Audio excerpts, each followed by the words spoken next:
Today I want to show you how to paint one of my favourite miniatures for Fallout Wasteland Warfare, Grognak the Barbarian.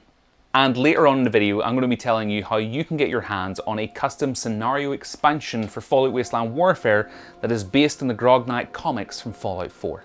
So first off, I gave the model a prime with a matte black rattle can, and then it was onto the skin tones, which is pretty much the majority of the miniature. Now, knowing this, I decided to use some of my airbrush paints and my airbrush. Now, if you don't have an airbrush at home, don't worry about it. You can use just normal painting techniques to get the exact same look.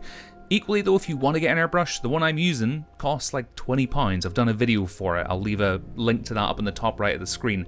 But first of all, I used a base coat of Army Painter's air range called Nomad Flesh. And then for the mid-tones, I airbrushed Barbarian Flesh at a 45-degree angle, just to kind of more zenithal highlight that. And then finally, just almost pretty much from above, I used Wildling Flesh from Army Painter's air paint range, just to really add a nice gradient of colour, and very, very subtle gradient of colour on the skin tones. For Grognak's boots, gloves, belt and the leather weapon handles, I applied Oak Brown from Army Painter to those areas. And we'll also apply this brown to the dirt on the base while we're at it.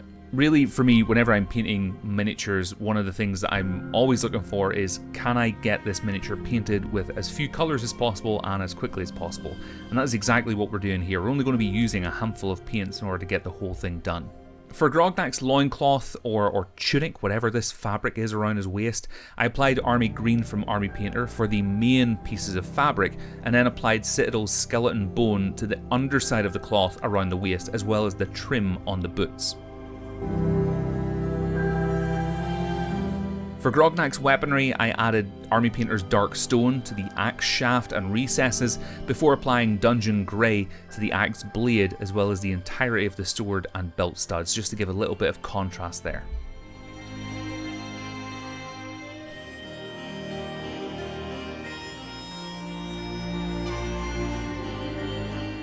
Now for Grognak's hair, we're going to be a little bit different here and actually apply Flayed One Flesh from Citadel. Now I know it sounds weird that we're going to be using a flesh tone colour to kind of apply to hair, but I've actually found that this is a great paint to use for like blonde hair colours on a miniature.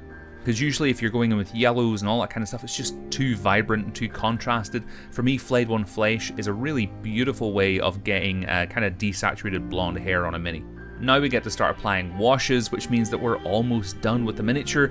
So we're going to take Reikland Flesh Shade by Citadel and apply this to all of the skin tones, taking care to not over apply the wash. We want this to just be very, very subtle and a very light kind of application of the wash, so that it doesn't undo all of that gradient work that we did with the airbrush at the start, or with a dry brush if you're using that at home.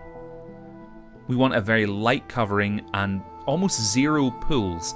Once this is dried, we'll apply Agrax Earthshade to the rest of the miniature, excluding the skin. So this is the hair, the base, and the weaponry, and his clothing as well. To finish off the base, we're going to start with a dry brush of Desert Yellow from Army Painter over the entire base, by finishing off with a light dry brush of Ash Grey from Army Painter as well. And then just to finish off the model, we're going to take that Desert Yellow from Army Painter, we're going to apply a very light dry brush just to his loincloth, a light dry brush of Ash Grey to the weapons, and we're going to finally add some edge highlighting to the hair with Flayed One Flesh, just picking out some of the raised edges. Whenever I had finished painting Grognak, I was playing through, just kind of idling through Fallout 4, collecting some of the comic books for Grognak that we can find in the game, and whenever I came across some of them, I just couldn't help but feel inspired that some of them could so easily be made into like custom scenarios for Fallout Wasteland Warfare. And so I decided to do that myself and created this, The Adventures of Grognak the Barbarian. Some of you out there will already be well aware of this little expansion that I've been working on, because one, you've either play tested it, or two, you're in the Fallout Wasteland Warfare Facebook group and you'll have seen me posting about these physical editions and probably might have already gotten your hands on one.